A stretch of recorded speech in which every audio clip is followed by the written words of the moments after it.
everyone, it's Bell Canto, and I'm talking about one of my favorite topics of the whole year, and that would be Best Actress nominations and predictions. So, like, a lot of people love sports and, like betting on Super Bowl polls and who you think will go to the Super Bowl and all that. Well, my big thing is always Best Actress. It's my favorite category of all the, like, acting awards, and I just love strong female characters. I mean, that's what part of why I love romance novels is you get a strong female character in basically every book that you get to fall in love with, and wonderful strong female authors. And I enjoy that, And I am always attracted by acting. A lot of y'all probably know I'm a trained opera singer, so I had to do a lot of acting training. As an opera singer, you're basically singing your script. And so I've just always been drawn to acting. I love to get into more theater, but for right now with the world, I'm happy reading at home and watching films. So I thought for today I would sort of go over my ideas of the Golden Globe nominations for, this is going to just be on Best Actress Comedy and Best Actress Comedy Musical and Best Actress Drama. I won't be discussing the television level. I will sort of mention supporting actress. I think that is a strong category, but it'll be focused mostly on Best Actress. I sort of have my pick of who will most likely win for supporting, and I have a good clue as to why. So I'm going to start with the Best Actress Musical or Comedy. And so our 5 actresses are Marion Cotillard for Annette, Alana Haim for Licorice Pizza, Jennifer Lawrence for Don't Look Up, Emma Stone for Cruella, and Rachel Zegler for West Side Story. Instead of going into every actress, I'm going to stick with musical comedy first. So with Annette, we have Marion Cotillard is an opera singer, and it's sort of this kind of wild, twisted ride.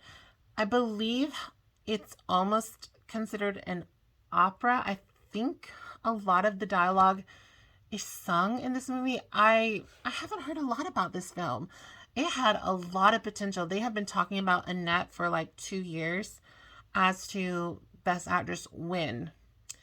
And it has Adam Driver, who's at this point, I would consider him to be Oscar bait.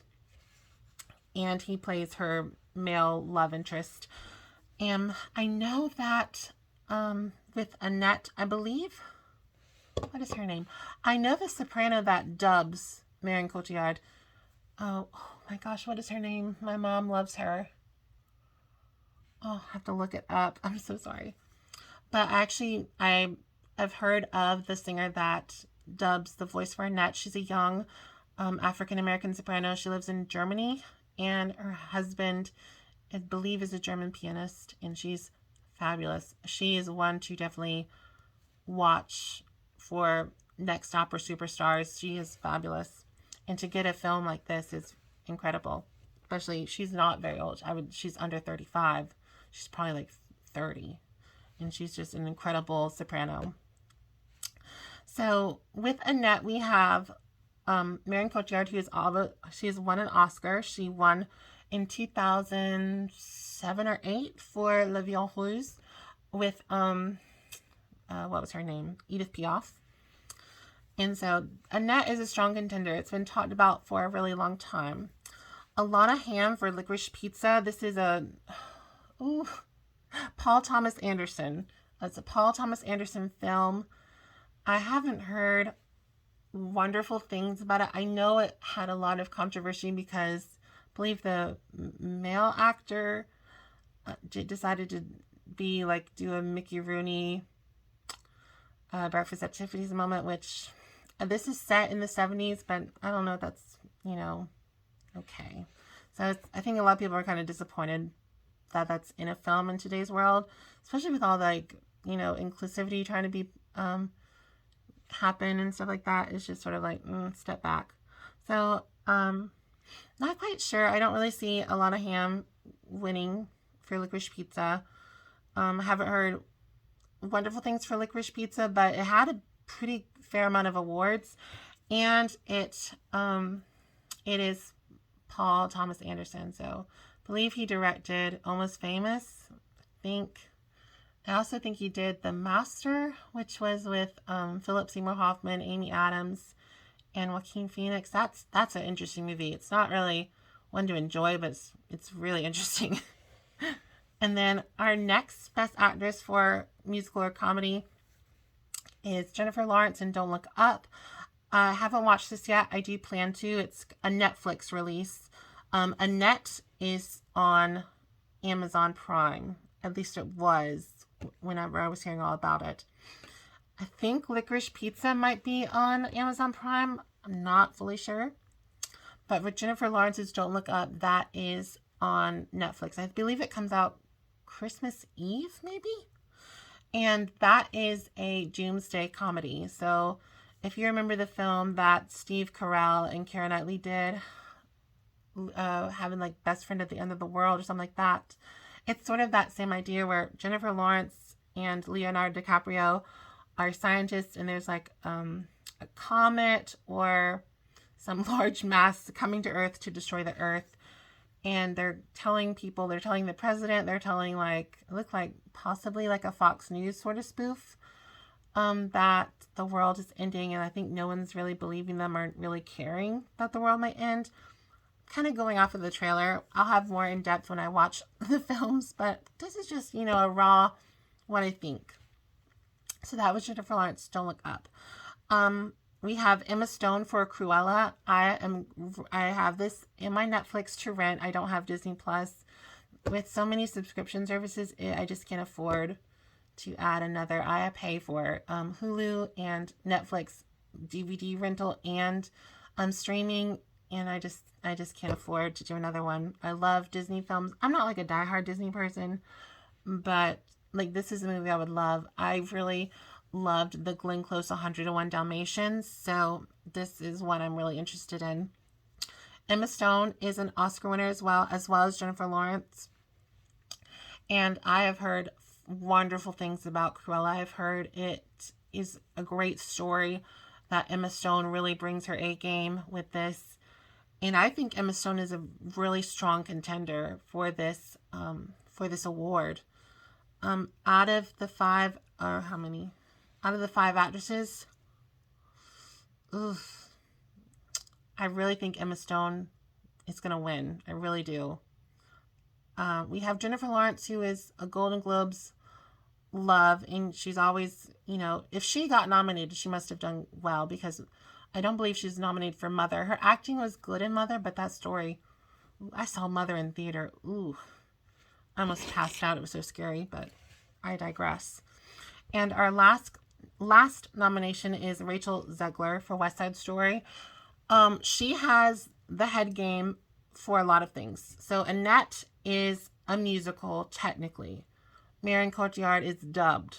So that's sort of a discredit for Marion Cotillard. In my opinion, if you want to get this, if you want that Oscar, if you want that award, you better be singing it. You better be studying opera, or at least mixing your voice with an operatic voice. So let's say you wanted to do, say they were going to remake Bel Canto, because I love Bel Canto. That's my favorite book. They made it a movie. It was okay. Renee Fleming, my queen, she dubbed everything for Julianne Moore, and I think that did a disservice for the role. But with Annette, we kind of lose points in strength from Marion Cotillard because she didn't do the singing. Sorry. But yay for my friend that did, or person I know that did. I don't know them as a friend, but, With Rachel Zegler, we have a really strong competition because Maria is an iconic character. She brings her A game. I think she was 18 when she filmed this, or 19, but I really think she was 18. And she does all of her singing. And that is really strong. When you're doing musical or comedy, you want the musical to be you. At least I do. So out of all of the 5 actresses nominated, I would say my top 2 are Emma Stone and Rachel Zegler. Who do I think will win? I said Emma Stone. Emma Stone's already won. Rachel Zegler, I think she will do a fabulous job as Maria. She looks the part. She sounds the part. It's a tough call.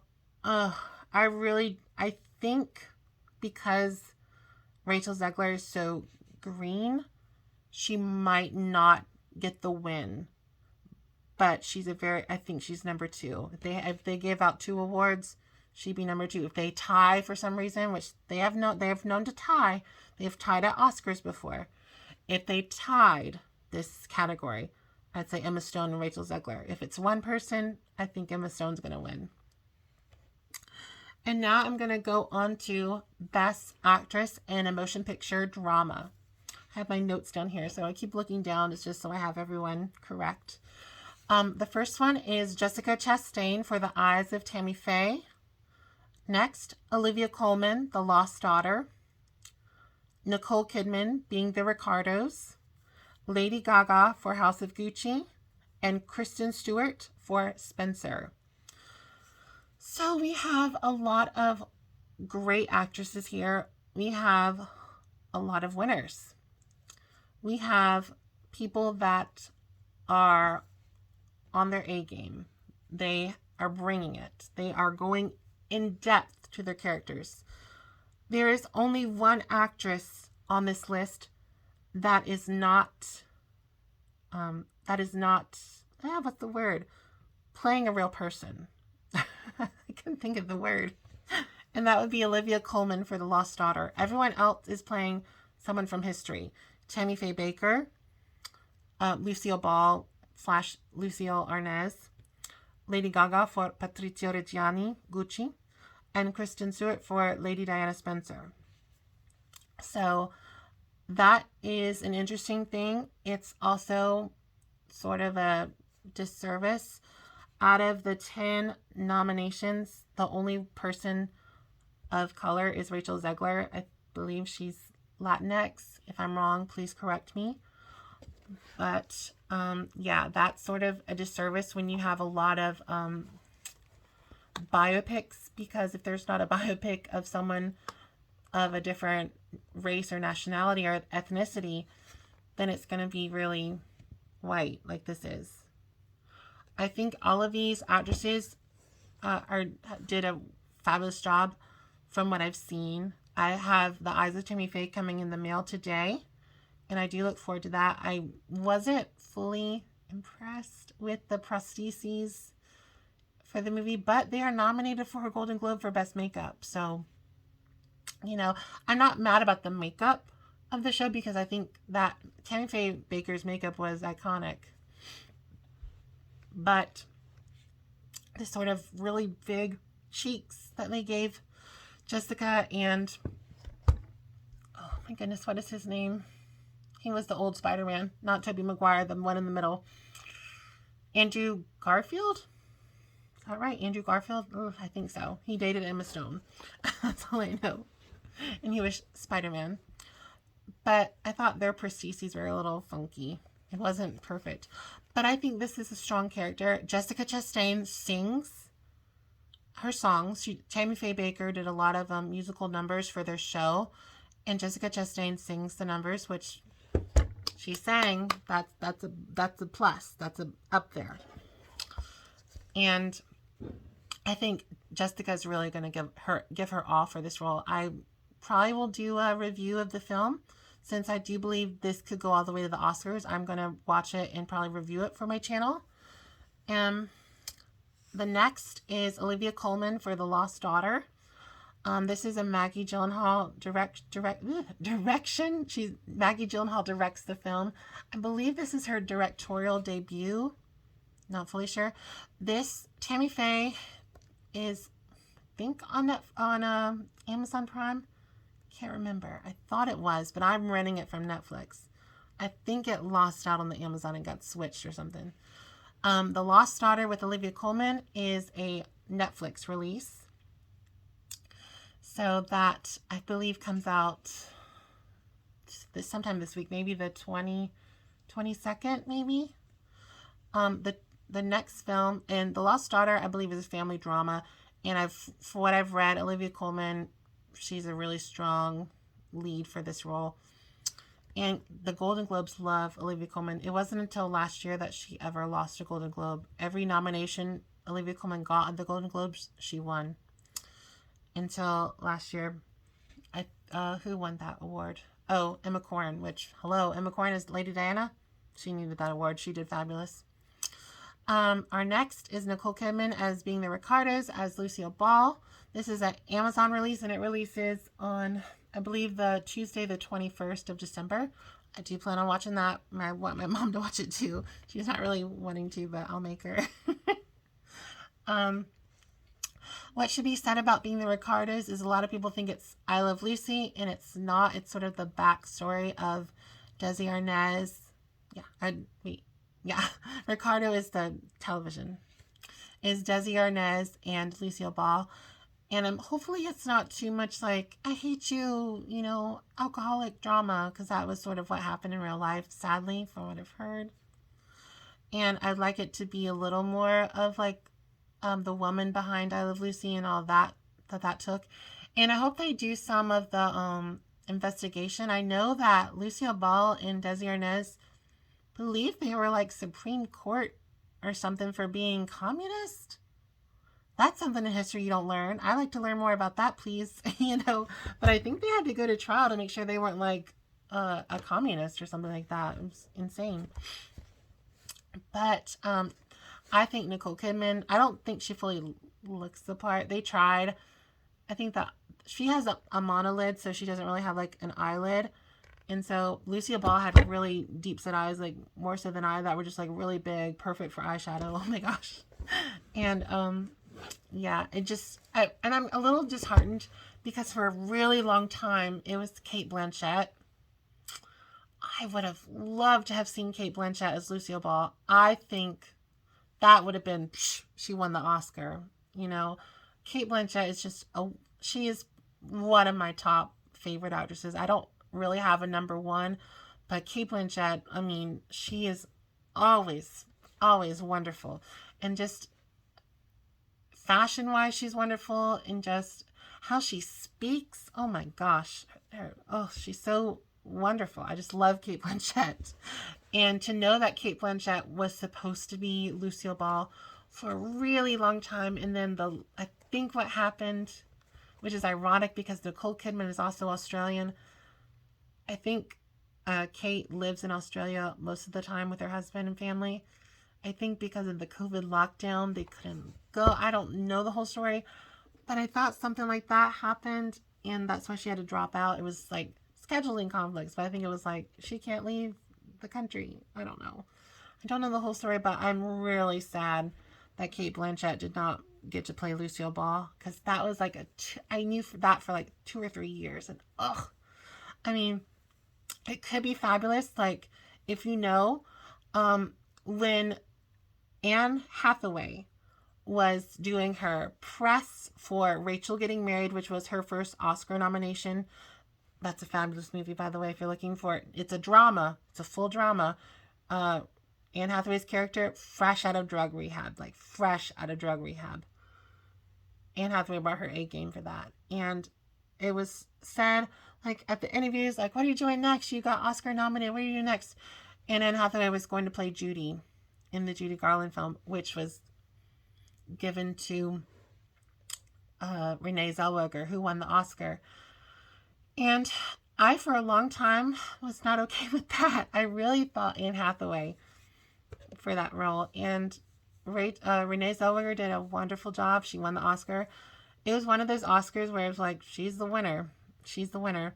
Sort of like another character. There's been years past where there's always been like, they're the clear winner and they're just going to sweep. And I think that was the year where everyone sweeps. Like Laura Dern got everything, Brad Pitt got everything, Joaquin Phoenix got everything. It was like, these are the winners. So it's kind of boring to watch that. But this one, there's a lot of strong contenders, not fully a clear winner. But let me digress and go into House of Gucci. Lady Gaga was wonderful in A Star is Born. I love A Star is Born. I love the story of A Star is Born. I like that archetype of I'm the poor, waitress, and I made a rock star, and I actually have this wonderful hidden talent of being a singer or actress or something like that. And I just love that story. I love that trope. If that's a romance trope, sign me up for more of those stories, because I love a Star is Born trope. But I loved A Star is Born. Oh, such a great movie. I saw it with my mom. We loved it. With House of Gucci, I wish I could go to the theater and see it. My theater is really small, and they didn't get it. And yeah, I don't really feel like going to driving like an hour to see it. But I'm hoping it comes on DVD, or I can buy it or rent it, because I love Gucci. I mean, I have this Louis Vuitton bag chilling in the back. You know, we'll address that later. But the history of Gucci is very interesting.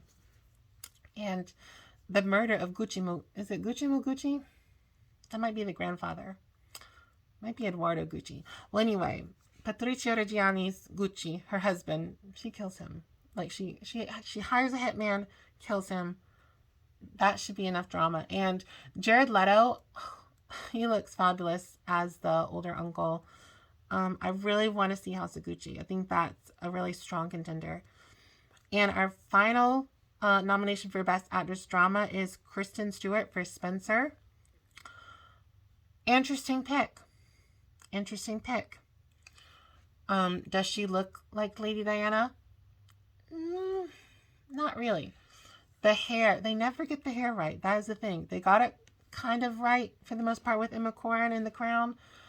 But a lot of people said she looked like Melanie Griffin in Working Girl. Kind of agree. The hair, you gotta have that Diana hair. Even if it's not the right decade, because this is at Christmas they said 91, but I thought someone had said 90. And shortly after the time, Diana's hair was actually pretty long. I have way too much. I have a Diana book over here.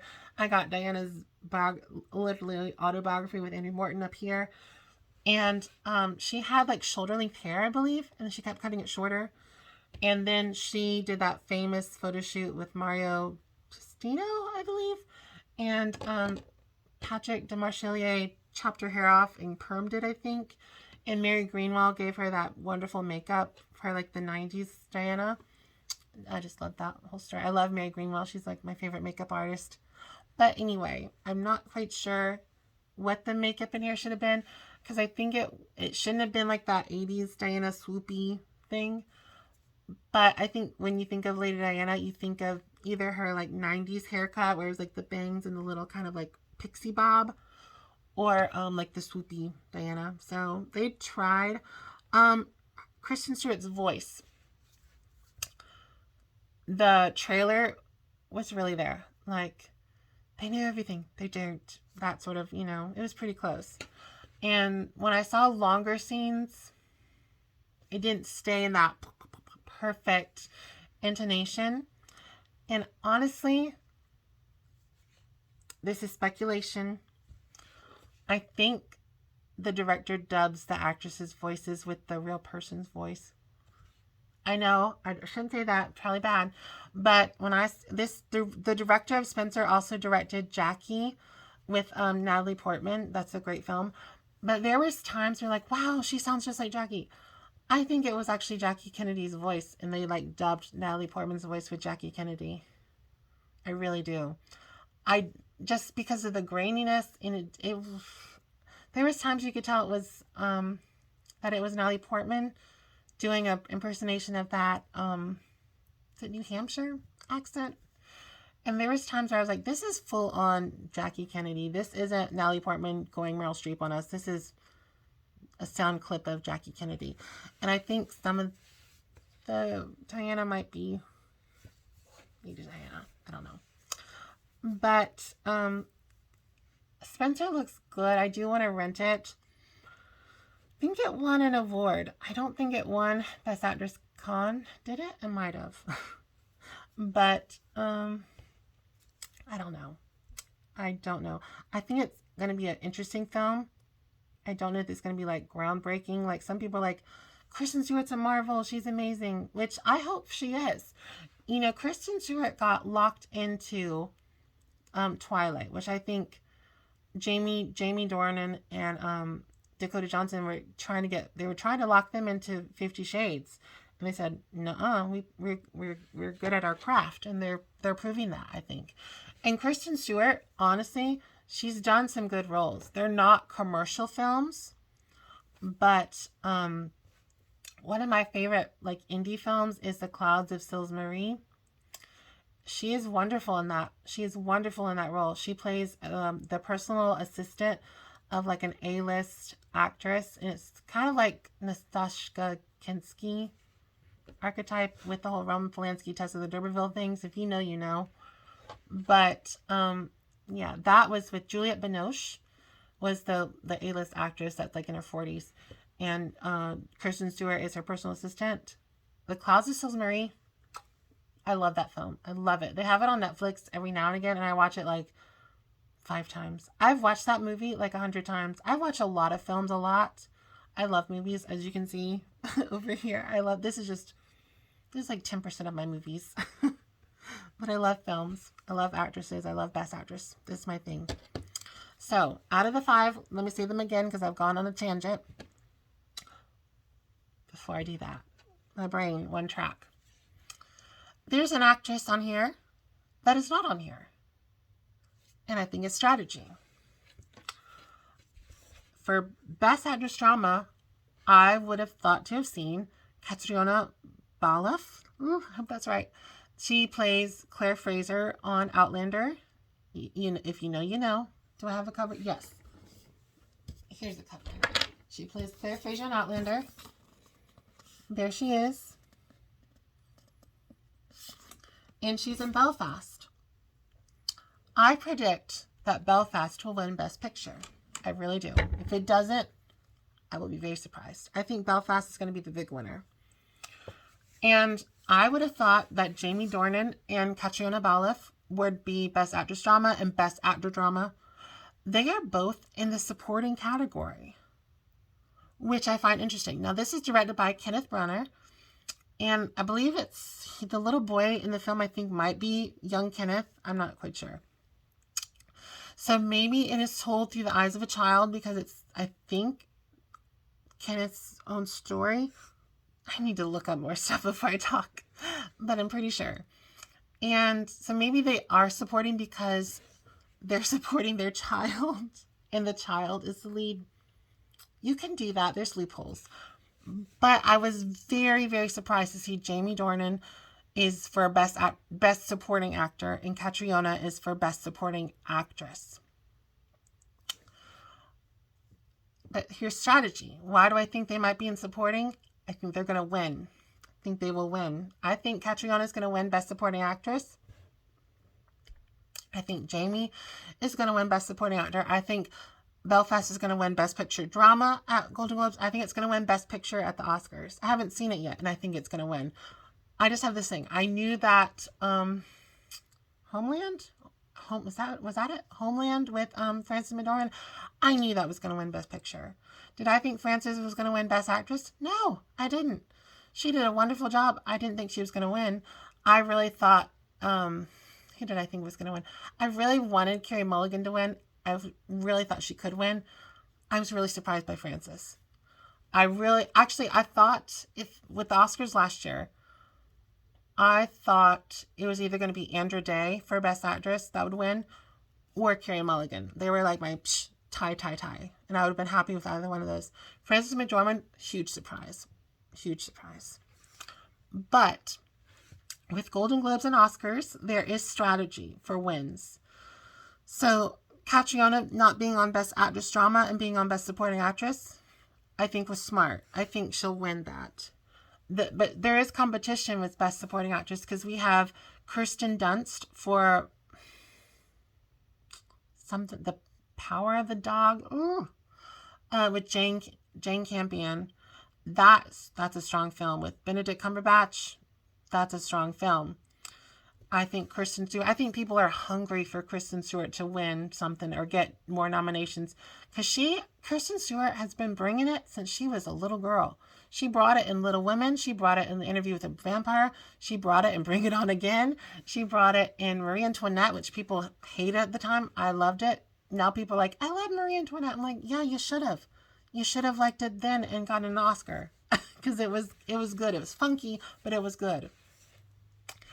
And, you know, Melancholia, hard film to watch, great acting. She should have won more for that. I think she won the Best Actress con for that, I'm pretty sure. But yeah, Kristen Dunst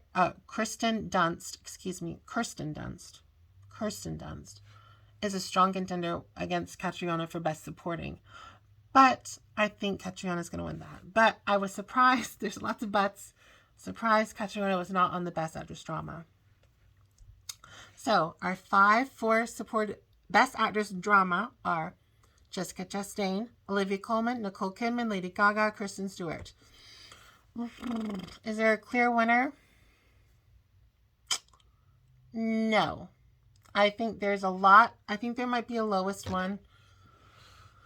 But we have some really strong. I think the strongest of these are Olivia Coleman, probably Nicole Kidman. People were not in love with Lady Gaga for House of Gucci, which I'm sort of sad by because I really like Lady Gaga as an actress. I like her as a musician too, but I do like her. I liked her on American Horror Story, and I really liked her in A Star Is Born, so I was kind of surprised. And I thought she did really good from what I saw in the trailer. Jessica Chastain, I think she's going to win. Well, I think she could win for Scenes of a Marriage, which is a miniseries, but we have Kate Winslet for Mayor of Easttown, which that's hella strong too. So there's lots of strong competition, but it's not like insanely, it's strong, but it's like, whoa, this role is incredible. You know, it's a lot of really good performances. I don't know if there's like great ones. I don't know. I think my clear winner for Best Actress Drama would be Olivia Coleman. I think Olivia Coleman brings it. She has broken history in the UK with awards. She won like every award basically you could for a woman at the BAFTAs like 2011 or something. She won Best Actress Comedy and Best Actress Drama for I'm not sure what the comedy show was, but I know the drama was for Broadchurch. If you have Netflix, watch Broadchurch. It's really good. But I think Olivia Coleman's going to win. So my winners for Best Actress Comedy Musical are Emma Stone. And for drama, I think Olivia Coleman. Yeah, those are my picks. I think Catriona Balfe is going to win supporting. And yeah, I really thought she would have been on this drama, but I think she's going to be supporting. I think Belfast is going to win the Golden Globe for drama. Comedy, comedy musical, West Side Story probably, because it's Steven Spielberg and people love musicals. In West Side Story, it's Romeo and Juliet, so people are like, oh, I like that. So yeah, that was kind of easy for me to decide, but yeah. Well, everyone, these are just my guesses, my speculations, my thoughts, my comments, my emotional outbursts. Take it with a grain of salt. If you like Best Actresses, let me know. Was anyone else surprised that Nightmare Alley wasn't on here? I thought Cate Blanchett, and I thought Rooney Mara, and I thought, what's his name? Bradley Cooper. They weren't on here. I really thought, like, Nightmare Alley was going to be, like, up to the top, but yeah, it wasn't. That was surprising. Well, anyway, don't forget to like, comment, subscribe. If you have a clear winner, leave yours in the comment below. If you were surprised by someone was left off of the list, leave it below. I like to hear. Should Lupita have won an Oscar for Us last year? Yep. She should have. Well, everyone, I hope you have a great day. And don't forget to like, comment, subscribe. Follow me on YouTube. Follow me on YouTube, please. Follow me on Instagram and TikTok, also at Southern Bel Canto. Have a wonderful day, and I'll see you all.